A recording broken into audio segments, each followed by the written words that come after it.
आज हम third set of versus को कवर करेंगे जो मेरे इंटरप्रिटेशन को इन्फ्लुएंस करते हैं।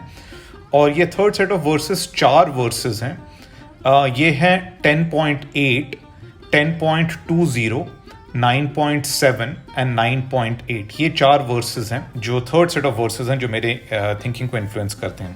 So let's go to these verses and see कि ये क्या कह रहे हैं। We will start off with verse 10.8 और ये वर्स कहता है, अहम सर्वस्य प्रभवः मत्तः सर्वं प्रवर्तते इति मत्वा भजन्ते माम बुधा भाव समन्वितः।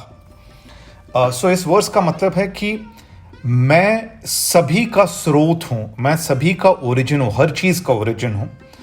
मुझसे हर चीज़ इमर्ज करती है या एमनेट करती है। ये जानकर बुद्धिमान मेरी पूजा करते हैं पूरे इमोशन के साथ, पूरी फीलिंग के साथ। तो इसमें भगवान बता रहे हैं कि मैं क्या हूं, और वो कह रहे हैं कि मैं हर एक चीज़ का ओरिजिन हूं और हर चीज़ मुझसे इमर्ज करती है। और ये हर चीज़ लिविंग एंड नॉन लिविंग दोनों है। गीता में उन्होंने एक्सप्लेन किया है कि उनकी प्रकृति में जो नॉन लिविंग थिंग्स हैं वो भी उनसे इमर्ज करती हैं, उसके भी वो स्रोत हैं, और जो जीव हैं वो भी उनसे इमर्ज करते हैं। तो ये इंपॉर्टेंट है याद रखना कि उनसे हर चीज़ इमर्ज करती है और वो हर चीज़ के ओरिजिन है। So that is verse 10.8।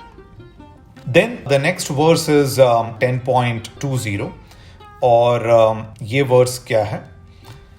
ये वर्स है, अहम आत्मा गुणाकेश सर्वभूताशय आस्थितः अहम आदिश्च मध्यम च भूतानाम अंत एव च। क्या कह रहे हैं भगवान कि हे गुणाकेश अर्जुन को कहते हैं, मैं हर एक जीव के अंदर स्थित वो आत्मा हूं।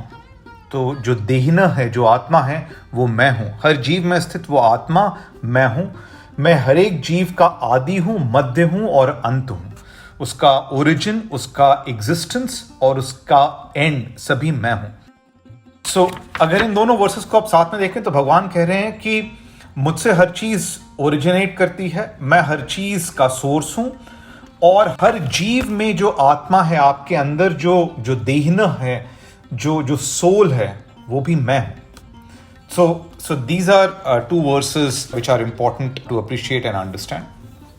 Then I will go to 2 verses which are in chapter 9. मैंने कहा था 4 verses, तो chapter 9 के जो 2 verses हैं वो हैं 9.7 and 9.8.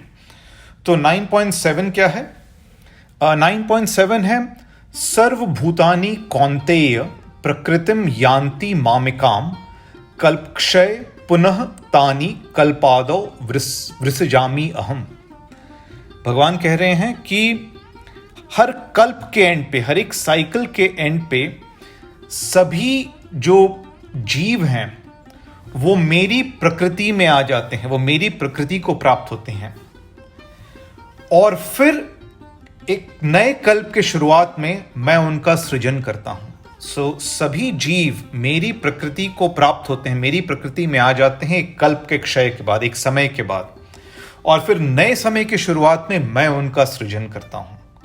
So that is verse 9.7 and then verse 9.8 is प्रकृतिम स्वाम अवष्टभ्य विसृजामि पुनः पुनः भूतग्रामम इमं कृत्सनम अवशम प्रकृतेः अवशात।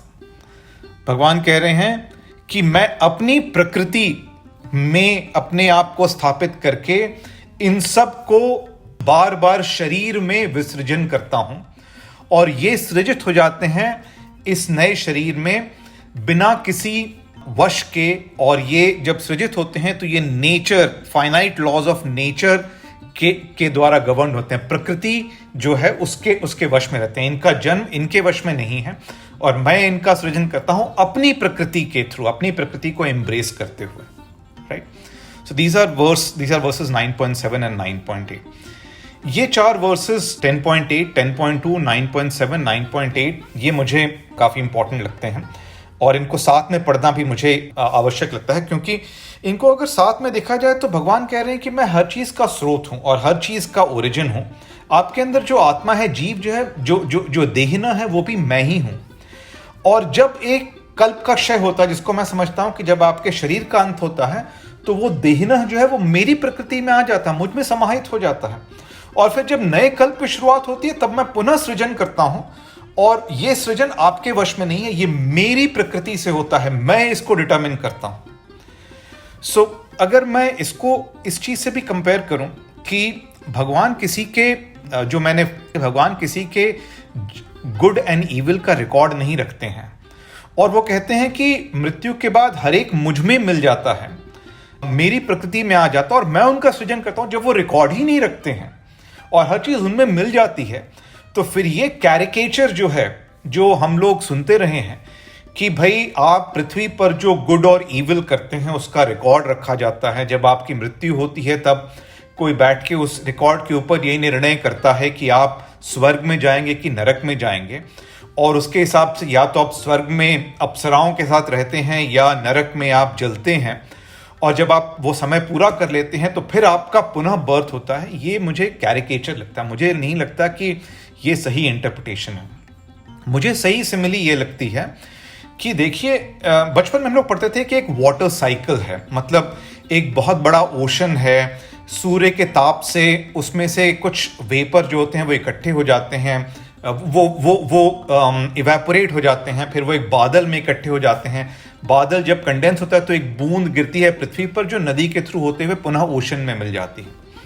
ये मुझे ज्यादा एप्ट सिमिली लगता है, क्योंकि ये जो ऑल परवेडिंग जो ईश्वर है, ये वाटर है, ये ओशन का वाटर, रिवर का वाटर, ये सब कुछ वो है। जब आप इस पृथ्वी पर हैं तो एक बूंद है जो बादल से गिर के धरती पर आ रही है, ये आपका जीवन है। ये जब जीवन का अंत होता है तो पुनः आप उसकी प्रकृति में मिल जाते हैं।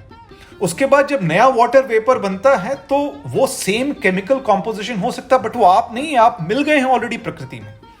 और आपने जो बूंद गिर रही है आकाश से लेकर पृथ्वी तक, तो आपने उसमें सही किया क्या गलत किया, इसका कोई जो ओशन है हिसाब नहीं रख रहा है, आप ओशन में ही मिल जाएंगे। जो सही और गलत है वो बूंद के गिरने तक है, बूंद के जो जन्म से लेके अंत तक कैसे वो बूंद बेहतर रहे, खुश रहे, उसके लिए ये ध्यान योग, कर्म योग, ज्ञान योग की बातें हैं। जब अंत होता है तो आप उस ओशन में मिल जाते हैं, आप उसमें समाहित हो जाते हैं, फिर आप हैं ही नहीं, क्योंकि आप थे ही नहीं कुछ एट द बिगिनिंग। ऐसा नहीं है कि आप गए, आपने अपने पाप और पुण्य का हिसाब रखा, फिर उसके बाद you were again put into heaven or hell, उसके बाद फिर आप हैं ही नहीं, वो ही है, सिर्फ वो ही है, आप नहीं है कुछ। आप उससे ओरिजिनेट किए और आप उसमें मिल गए, फिर दोबारा सेम केमिकल चीज ओरिजिनेट कर सकती है, पर वो है, आप नहीं है। ये मुझे बेटर सिमिली लगती है, therefore that influences my understanding of Gita. अब एक प्रश्न ये आता है कि भाई हम इतने ये सब वर्सेस के बारे में क्यों बात कर रहे हैं, हम चैप्टर 1 के बाद हम सीधे चैप्टर 2 में क्यों नहीं चले गए? और वो इसलिए नहीं गए क्योंकि गीता पे कोई लिटरल ट्रांसलेशन नहीं कर सकता। लिटरल ट्रांसलेशन अगर करना होता तो जब मैंने पहला वर्स आपको बताया था कि धर्म क्षेत्रे कुरुक्षेत्रे समवेता युयुत्सवः मामकाः पांडवश्चैव किम अकुर्वत संजय, तब मैंने बताया था कि किम अकुर्वत को परमहंस योगानंद ने कैसे इंटरप्रेट करके बताया है कि आपके अंदर का आत्म जो द्वंद्व चल रहा है, जो धर्म युद्ध चल रहा है, उसका ये मेटाफर है। ये गीता में हर चीज इंटरप्रिटेशन में है। चैप्टर 1 कवर करते वक्त मैंने हर वो चीज का उपयोग किया था जो परमहंस योगानंद ने मुझे समझने को मिली और दूसरे सोर्सेस से भी मिली, पर I am more influenced by Paramahansa Yogananda, इससे मैंने वो चैप्टर कवर किया। उसके बाद के चैप्टर्स में भी इन्फ्लुएंस है परमहंस योगानंद का, लेकिन साथ साथ जैसा मैंने बार बार कहा है कि परमहंस योगानंद एक सन्यासी हैं, जबकि मैं तो एक नॉर्मल गृहस्थ हूं जो नॉर्मल जीवन जी रहा है, तो मैं उनके वर्जन से इन्फ्लुएंस हूं, लेकिन मेरा अपना इंटरप्रिटेशन भी है। और ये जो 4 सेट्स ऑफ वर्सेस मैं इसलिए बता रहा हूं before going to chapter 2, so that आपको ये मालूम हो कि मैं किस चीज से इन्फ्लुएंस्ड हूं, right? Because nobody can ever do only a literal translation of Gita, क्योंकि उसमें तो मतलब कुछ समझ में ही नहीं आएगा, you will not be able to appreciate it. हर कोई इंटरप्रिटेशन करता है गीता का, और इस तरह से मैं भी कर रहा हूं। जैसे कि ऐसा नहीं कि सिर्फ सन्यासियों ने ही गीता का इंटरप्रिटेशन किया है, महात्मा गांधी ने, बाल गंगाधर तिलक ने, इन लोगों ने भी गीता का इंटरप्रिटेशन किया है। This version is influenced by what appeals to me, right?